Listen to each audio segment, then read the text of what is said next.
Hi and hello there Capricorn! Welcome new subscribers. My name is Yan. Returning Istam buyers. Thank you sa inyong walang sawang love at support for me. At kung di niyo pa alam, meron pa tayong other channel, link down below sa ating description box. If interesado Capricorn, just click that link para mapunta kayo there at araw-araw ay nag-upload tayo ng collective readings for all signs doon.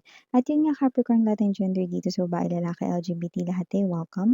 Pwede rin pong i-switch ang mga roles dahil possible magkapalit-palit kasi general reading po ito. And at the end of the day, lahat ay may free will na pwede niyong gamitin anytime, anywhere. At yun nga, Capricorn, no, let's see your November 2025 messages. Cross-watchers ni Capricorn, welcome ka rin. May Capricorn placement sa natal/birth chart, welcome din kayo. So, Archangel Michael, thank you so much. Angel guides, can we get messages for Capricorn, please?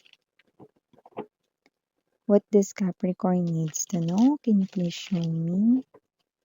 Capricorn. Mga mensahe for Capricorn, please.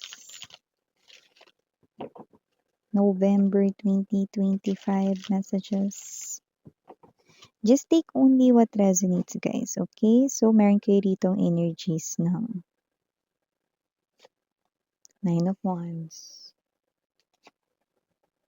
Two of Swords, Five of Wands, Wheel of Fortune, Seven of Wands, Moon energy, Knight of Coins in reverse, Knight of Swords, upright position, and the King of Swords. Capricorn, it looks like meron ditong energy, no, na medyo afraid kayo, no, na maulit rito yung bagay na nagawa ng isang person rito sa inyo. Okay?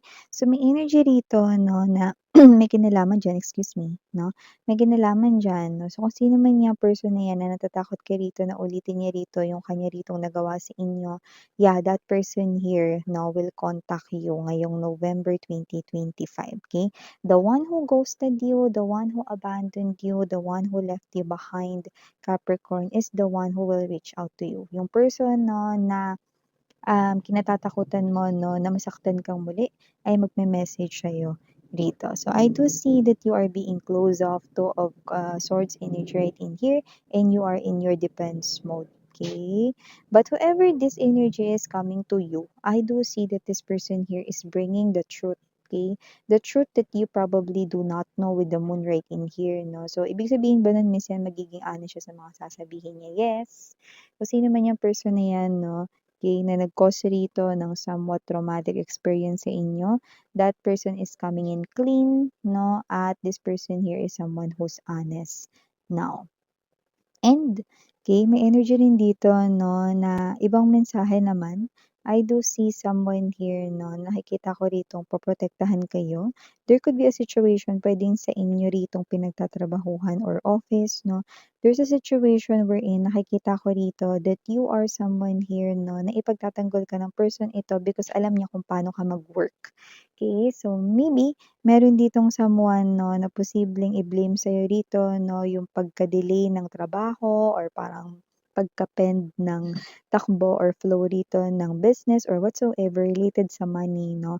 But it's not really your fault. So someone here could be defending you, protecting you because this person here knows how you work. It could be a coworker, but for others, it could be your boss na alam kung paano ka magtrabaho or gumalaw. So, maliban diyan, may energy rin dito, no, na posibleng meron ditong magulo yung isip niya ngayon with the Five of Wands energy, no, or maaaring ito ay sa November pa lamang, no, maaaring magulo yung kanyang isipan rito, no, with the Moon energy. So, whoever this energy is, this is the type of energy, no, na nakikita natin dito na posibleng ma-confuse siya sa real feelings niya for you, kung friend lang ba yung tingin niya sa'yo rito, no, or someone na love ka na ba niya? So, whoever this energy is, feeling niya or magiging feeling niya, no, para siyang nasa isang crossroad ngayong November 2025, no, dahil gusto niyang malaman dito kung ano nga ba talaga, no, yung kanya rito na feelings for you, Capricorn. Yan. Ako, may naguguluhan rito na pagdating sa inyo or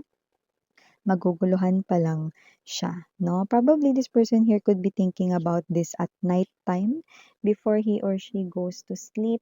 Yan 'no, or goes to bed right here, okay? So may energy rin 'no, that with the Knight of Swords energy and there's this Knight of Pentacles in reverse, meron ditong actions na dati 'no, natatakot kayong gawin or natatakot kayong i-try 'no, or hindi niyo magawa before na magagawa mo na this November 2025, ano man 'yan 'no. Kahit alin, bigyan ko ka example, kunwari takot ka sumakay sa mataas na Ferris wheel kasi feeling mo malalaglag ka or feeling mo baka mag-malfunction 'no, yung Ferris wheel, mga ganyan. Pero ngayon ita-try mo na. So nakikita ko dito that you're getting, bolder and at the same time 'no, you're more confident ngayong November 2025 'no. It's okay, it's alright, YOLO, you only live once. So, try mo na rito mga babes yung gusto mong i-try 'no. And yung mga bagay na dating hindi mo nagagawa, magagawa mo na rin ngayong November 2025 'no. So, with this King of Swords energy, may energy rin dito 'no, na possible na meron kayo ritong sabihin in full honesty, like kayo yung mag-e-express rito 'no, or pagpapakatotoo rito 'no. So, hindi ko alam, yung energy ng iba sa inyo, may energy rito ng puwedeng galit, pero may energy rin dito na puwedeng nagpapaliwanag lang. Alam niyo naman, 'di ba? Minsan 'pag nagpapaliwanag lang na parang feeling ng iba galit 'no. So, may energy rito 'no, na maybe you are being straightforward, maybe you are being direct 'no, para nga hindi na mag-isip 'no ng paligoy-ligoy yung taong kausap mo para ma-gets niya agad. So, may gano'ng klase ng energy. But I'm sensing also an energy of being strict sa iyong energy. So, parang energy na kunwari ikaw, baka isa ka ng mom or isa ka ng dad 'no, baka may anak ka na 'no. So, parang pagsasabihan mo yung anak mo and you're getting strict. Kasi kung tatawa-tawa ka baka hindi ka niya seryosohin, 'di ba? Puwedeng gano'ng klase ng energy. Or puwede rin naman 'no na example ko lang 'yun, doesn't have to be na 'yun yung scenario, okey? Basta meron dito 'no na parang mafi-feel niya naman na totoo yung sinasabi mo 'no dahil, mararamdaman niya 'yun through your words 'no. Kunwari meron ka ditong sinabi na parang, "Sige ulitin mo pa 'yan." Sinasabi ko sa'yo wala ng susunod na chance or pagkakataon, puwedeng gano'n 'no, example. It could be sa work, it could be sa money, it could be sa connection with your friends, with other people, or with someone 'no, like a lover or a friend, mga gano'ng klase ng energy. Okey, puwede rin 'yan sa family member, okey? Parang this is you, may energy ka rito 'no na magiging diretso ka, straightforward, and at the same time, walang paligoy-ligoy dito, okey? So, maliban diyan, Capricorn, may energy rin dito 'no na posibleng nakikita kitang magmamadali rito dahil posibleng magkamali ka 'no, dito or may magawa ka daw mali diyan. Pero huwag ka masyadong mag-panic diyan kasi parang ang nakukuha ko example diyan ganito, meron kayong importanteng meeting next day. So, sinet mo na yung alarm mo pero ang problema PM mo na set imbes na AM. So, hindi tutunog, 'di ba? So, may energy dito na posibleng mag-rush ka, magmadali ka kasi baka ma-late ka. So, may gano'ng klase ng energy 'no. So, nakikita kita ditong nagmamadali, 'yan. So, meron pa naman rito mga babes 'no, na advance 'yan. So, hindi pa 'yan talaga nangyayari 'no, sa nakararami sa inyo. So, puwede niyong i-double check na, naku, AM ba 'to?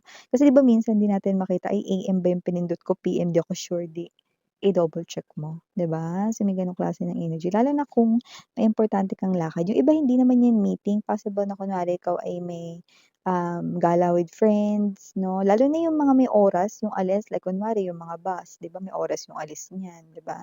Or yung mga paliparan, 'di ba mga gano'n. So, double check yung mga pag-set ninyo rito ng alarms 'no. Basta nakikita ko kayo dito like literally running, okey?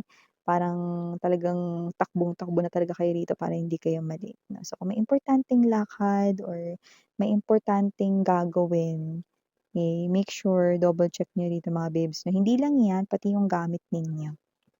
Okay. So, maliban diyan may energy rin dito 'no, ng Knight of Pentacles in reverse. So, I do see meron ditong someone 'no, na nagpapakita lang dito ng fake na concern sa'yo.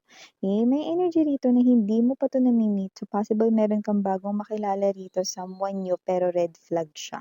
Isa siyang, walking red flag dito Capricorn 'no. So may energy dito 'no na puwedeng siya ay maboka or magaling lang sa words 'no, sweet talker lang pero wala naman palang gawa. So nakita rin natin dito that this person here is not really sincere, nagpapakita lang dito ng fake concern. So if you feel like there's something off about this person here 'no, then don't hesitate na i-cut off mo siya agad rito sa iyong life 'no.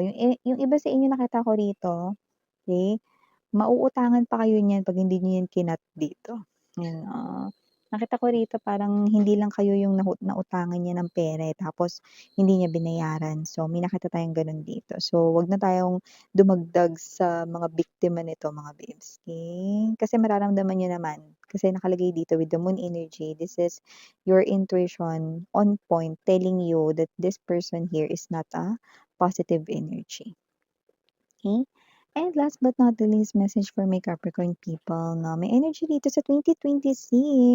May energy dito mga babes, no? Na ito kayo na gagaan na yung inyo rito, no? Na pamumuhay, no? In terms of stress, less stress na yung nakikita natin dito for 2026. Yun naman ang pinaka-importante ngayon, peace of mind, 'di ba? Para magawa mo yung mga bagay-bagay rito ng maayos, no? And smooth flowing. And aside from that, na when it comes to your money and dealings with other people, magiging magaan din sa lumalabas rito. Wheel of Fortune is an energy here of your luck is changing. So, kung medyo mahirap, no, yung parang mga challenges na pinagdadaanan mo sa money and also dito, no, in dealing sa ibang mga tao, then it will change in 2026 because 2026, yung mga bagay na yan ay magiging light as a feather, 'yan. So, eto ay may pahabol ditong message mga babes, oh. Meron kayo ditong mare-receive na message and nakikita natin dito na kung hindi 'to gabi, madaling araw 'to. At ito yung klase ng message rito na hindi kayo makaka-reply agad, 'yan. So, kung ano man 'yan, maybe it's something shocking or maybe it's something here 'no, na parang gusto mo maging tama yung reply mo kaya hindi ka makakapag-reply muna agad. Yan yung nakikita ko rito. So yeah, these are all the messages para sa'yo, Caps. Thank you so much for energy na binibigay mo everyday dito sa aking channel at sa isa ko pang channel. Thank you so much. Again, I'm Yuriana on ni Sarang Hale, Love and Light.